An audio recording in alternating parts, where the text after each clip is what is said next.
കേന്ദ്ര സർക്കാർ ഉത്തരവ് പ്രകാരം ഗവർണർ നിർദ്ദേശിച്ച വിഭജന ഭീതി ദിനാചരണം ഇന്നാണ്. നിർദ്ദേശം നടപ്പിലാക്കേണ്ട എന്ന നിലപാടിലാണ് സർക്കാർ. പരിപാടി നടത്തിയാൽ തടയുമെന്ന് വിദ്യാർത്ഥി സംഘടനകളും പ്രഖ്യാപിച്ചിട്ടുണ്ട്. ഗവർണറുടെ നിർദ്ദേശത്തിനെതിരെ ദേശാഭിമാനിയിൽ CPM സംസ്ഥാന സെക്രട്ടറി ലേഖനം എഴുതിയിട്ടുണ്ട്. ആ വേദനകളിൽ ഉപ്പ് പുരട്ടരുത് എന്ന തലക്കെട്ടിലാണ് ലേഖനം. അതിനിടെ പരിപാടികൾ നിർബന്ധപൂർവ്വം നടപ്പിലാക്കണമെന്ന് നിർദ്ദേശിച്ചിട്ടില്ലെന്നാണ് ഗവർണറുടെ നിർദ്ദേശം.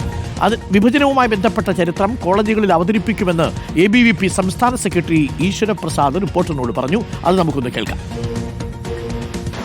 വിഭജന ഭീതി ദിനം അത് ആചരിക്കരുത് എന്ന് കോൺഗ്രസും CPIM പറയുന്നുണ്ടെങ്കിൽ അത് വിഭജനത്തിൻ്റെ മുറിവുകളെ ഈ ലോകം അറിയരുത് അല്ലെങ്കിൽ ഭാരതം അറിയരുത് എന്നുള്ള ഗൂഢ അജണ്ടയുടെ ഭാഗമാണ്. ഭാരതത്തിൽ വിഭജനവുമായി ബന്ധപ്പെട്ട എന്തൊക്കെ സംഭവങ്ങളാണ് നടന്നത്, അതിന് കോൺഗ്രസ് എത്തരത്തിൽ ഒത്താശയാണ് ചെയ്തിട്ടുള്ളത്. ഈ കേരളത്തിലെ മുഴുവൻ ക്യാമ്പസുകളിലും ഈ ചരിത്രം ചർച്ച ചെയ്യുന്ന രീതിയിലുള്ള പരിപാടികളുമായിട്ട് ABVP മുന്നോട്ട് പോകും. അതിന് തടയാൻ വരികയാണെങ്കിൽ വിദ്യാർത്ഥി സമൂഹം ആ രീതിയിൽ തന്നെ അതിനെ നേരിടും.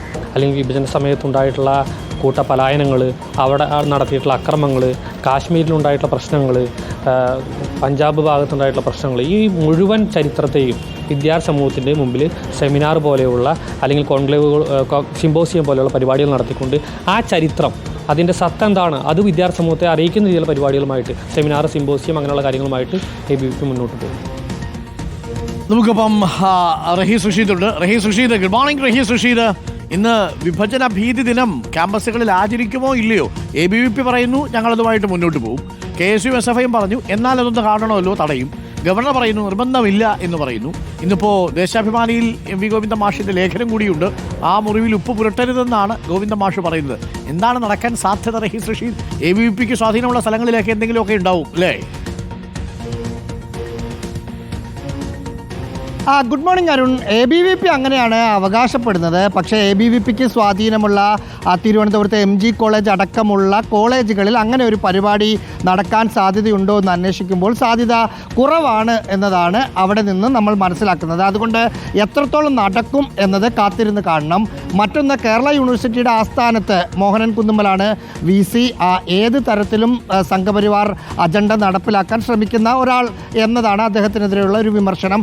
അദ്ദേഹം ഏതെങ്കിലും രീതിയിൽ ഇത് നടപ്പിലാക്കാൻ ശ്രമിക്കുമോ എന്നത് ഒരു അവിടുത്തെ സിൻഡിക്കേറ്റ് ഒരു ആശങ്കയായി കാണുന്നുണ്ട്. എങ്കിലും അതിനുള്ള മുന്നൊരുക്കങ്ങളൊന്നും ഒരിടത്തും തുടങ്ങിയിട്ടില്ല. ഒറ്റപ്പെട്ട എവിടെയെങ്കിലും നടന്നാൽ മാത്രമേ ഉള്ളൂ.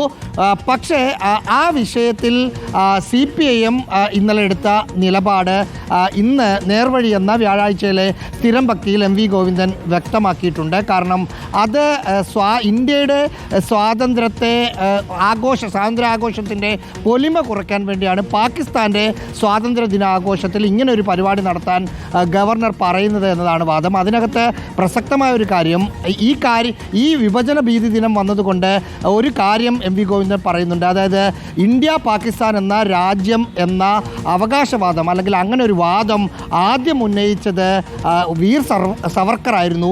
അതിനുശേഷമാണ് മുഹമ്മദ് അലി ജിന്നയൊക്കെ ഈ ആവശ്യം ഉന്നയിച്ചത്. അതുകൊണ്ട് ഇത് RSS ആണ് ആദ്യം ഈ രാജ്യത്തെ വെട്ടിമുറിക്കണം എന്ന നിലപാടെടുത്തത് എന്ന കാര്യം കൂടി ആ ലേഖനത്തിൽ പറഞ്ഞു പോകുന്നുണ്ട്. ഒപ്പം സംസ്ഥാന സർക്കാർ ഈ പരിപാടി നടത്തരുതെന്ന നിലപാട് ഇന്നലെ തന്നെ ഉന്നത വിദ്യാഭ്യാസ മന്ത്രി ബിന്ദു പറഞ്ഞിരുന്നു. അത് കോളേജ് പ്രിൻസിപ്പൽമാർക്ക് ഉന്നത വിദ്യാഭ്യാസ സെക്രട്ടറി രേഖാമൂലം അറിയിക്കുകയും ചെയ്തിട്ടുണ്ട്. Thank you Rahees Rasheed.